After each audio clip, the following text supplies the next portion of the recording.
ঘরে যদি কোনো জিনের অস্তিত্ব বিদ্যমান থাকে তবে তার সাথে মোকাবেলা করার মতো শক্তি আল্লাহ তাআলা বেড়ালকে দিয়েছেন। বেড়ালটি জিনের সাথে থাকা নেগেটিভ এনার্জিগুলোকেও শোষণ করে ফেলতে পারে।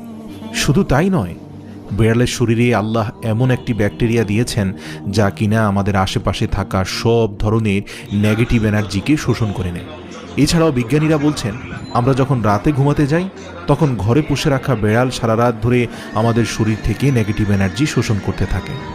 আল্লাহ রাব্বুল আলামিন বেড়ালের মাঝে কিছু বৈশিষ্ট্য দিয়েছেন, যার কারণে এমন সুন্দর একটি মাখলুক আমাদের রোজকার জীবনের অংশ হয়ে উঠেছে। রাসূল সাল্লাল্লাহু আলাইহি সাল্লাম বেড়াল পছন্দ করতেন এবং বেড়াল পালন করার কারণে তিনি তার এক প্রিয় সাহাবীর ছদ্মনাম দিয়েছেন আবু হুরায়রা, যার শাব্দিক অর্থ দাঁড়ায় বেড়ালের পিতা। কেন একজন মুসলিমের বেড়াল পালন করা উচিত?